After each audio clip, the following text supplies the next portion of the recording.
Hey, manga enthusiasts! Get ready to be spellbound as we unravel the secrets of Kagura Bachi in Chapter 1.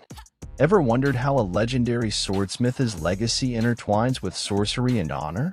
Stick around, hit subscribe, and let's dive into a world where every page holds a new enchanting revelation. At Rokuhara Swordsmith, the day began under the warm sunshine for Kunishige and his son, Chihiro. Kunishige is renowned as the most famous swordsmith in their country, crafting special katanas using his unique method. Chihiro diligently trains alongside his father every day. When Kunishige is at work, he's all in serious mode, which stands in stark contrast to his usual self. Chihiro often finds it a bit odd, especially when Kunishige talks to the goldfish they keep, a quirky habit he picked up. One day, Kunishige returned home with some goldfish he had acquired from the sword polisher. Chihiro wasn't thrilled since he knew he'd end up taking care of them.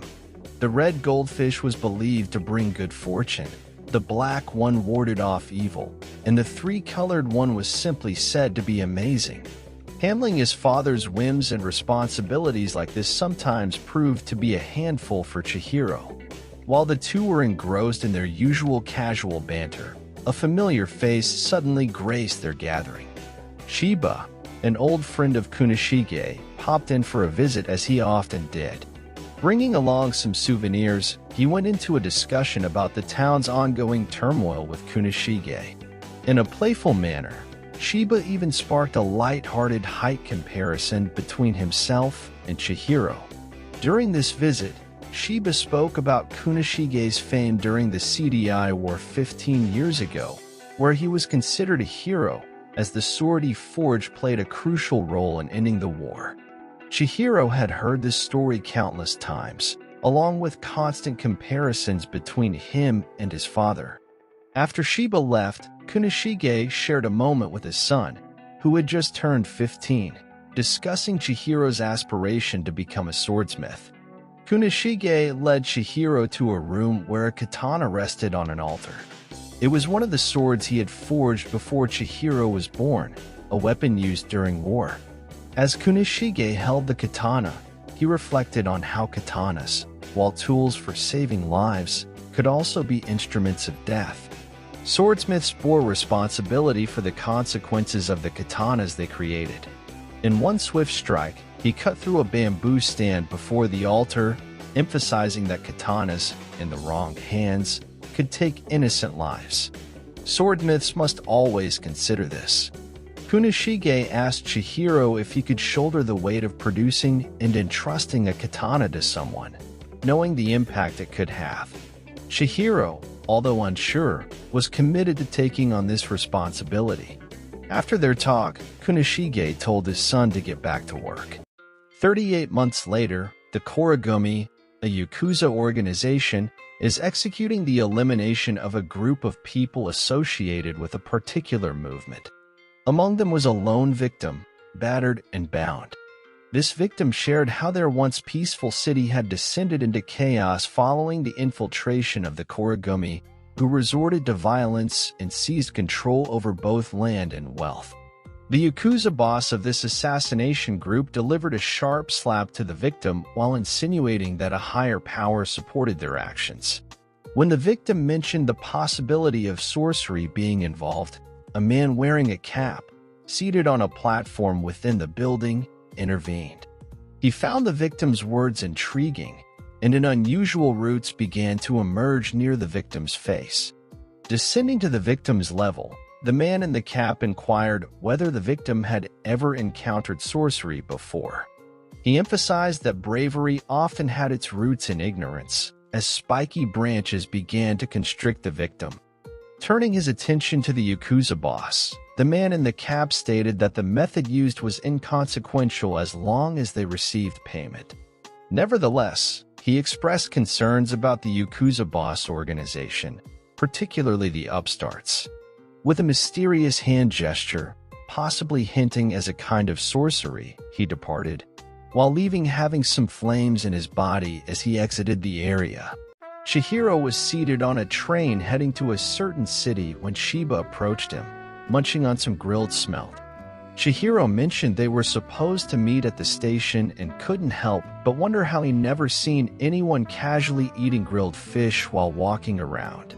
Shiba offered to share some with Chihiro while taking a seat in front of him, but Chihiro declined. As Shiba continued to enjoy his grilled fish, he commented on the prominent scar on Chihiro's left upper face, suggesting that it could be removed since it was quite noticeable. Chihiro explained that every morning, when he saw that scar in the mirror while washing his face, it served as a constant reminder of a specific day, filling him with fresh resentment each morning. Shiba pointed out that this long-standing grudge could potentially be harmful to Chihiro, prompting Chihiro to ask if Shiba intended to stop him. The two of them arrived in a city that Shiba introduced as one ruled by the Korogumi Yakuza group.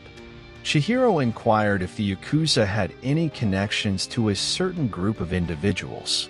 Shiba admitted he wasn't entirely sure, but it was the only lead they had thus far. Chihiro suggested that they assess whether the Yakuza were reasonable individuals before engaging with them. Meanwhile, nearby residents were discussing the grim sight of several hang bodies at the entrance of a huge torii gate. These bodies were associated with a group known as the Anti-Korogumi Movement, and it was clear that they met this gruesome fate for opposing the Korogumi. Shiba noted how such gangs often use such displays as a warning to deter interference, implying that the group might be ruthless. Chihiro, visibly angered by the sight of the dead bodies, inquired about the location of the gang's base and requested that Shiba take him there. Outside the Korogumi Yakuza base, some members of the group were casually seated, keeping watch at the entrance while discussing their readiness to eliminate anyone bold enough to intrude. In the midst of their conversation, a sword suddenly struck one of the Yakuza members, fatally slashing the throat of the person seated in front of him. This surprise attack was carried out by Shiba, who signaled to Chihiro that he would deal with this group of men. Chihiro, seemingly appearing out of nowhere, leaped onto the table of another group of Yakuza members. With an oddly polite apology for interrupting their conversation, he proceeded to methodically eliminate each of them, slitting their throats and leaving none of them alive. The victim remained on the ground, trapped by the Yakuza boss who had menacingly brought in his only family member, his younger sister, to the tense confrontation. This situation pushed the victim to shout in fear and ultimately concede, agreeing to share all the information he possessed.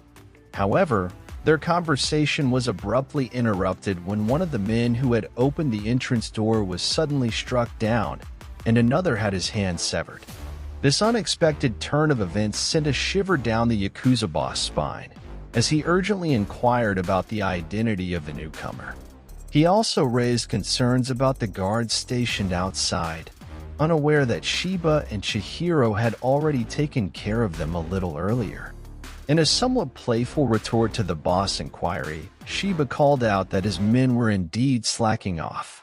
He then informed one of the surviving guards outside that Chihiro was none other than the son of Kunishige, the renowned master swordsmith famous for his unique and unparalleled technique. As Chihiro entered the building, he expressed his intention to ask a question, while making it clear that he couldn't allow any of them to wield katanas. In response to it, the Yakuza boss promptly ordered his men to attack Chihiro. Meanwhile, Shiba, who remained outside, explained that Kunishige had infused Chihiro's katana with sorcery. This katana were unique and possessed special powers due to the enchantment blade used, crafted by Kunishige.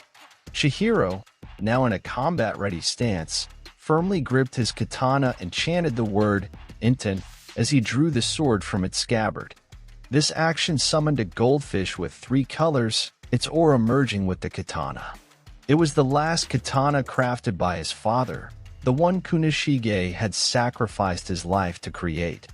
With a further incantation of black, Chihiro swiftly and effortlessly bisected all the men in front of him, seemingly without even making contact with them using his sword. He then leaped into the air and delivered decisive strikes, concluding the lives of all his adversaries with the utterance of Nishiki. As Chihiro eliminated most of the men and Shiba joined him inside the building's hall, which now bore witness to a gruesome scene of blood and fallen Yakuza members, Chihiro had a specific purpose in mind. He spared the Yakuza boss life momentarily to extract information about the Hishaku, a group of sorcerers who supported the Yakuza. Initially, the Yakuza boss feigned ignorance, but Chihiro's words and intense gaze soon wore down his pretense. Chihiro made it clear that the boss subordinates had met their end, awaiting him in the afterlife. Meanwhile, Shiba assisted a victim by cutting the ties that bound him. In a trembling voice, the boss revealed that the Hishaku were no ordinary foes, they were monsters. Chihiro, undeterred by this description, questioned the boss' perspective of sanity and declared his willingness to confront these supposed monsters head-on. To him, their monstrous nature didn't matter. He was prepared to cut them down regardless. Thanks for joining me on this Kagura Bachi adventure.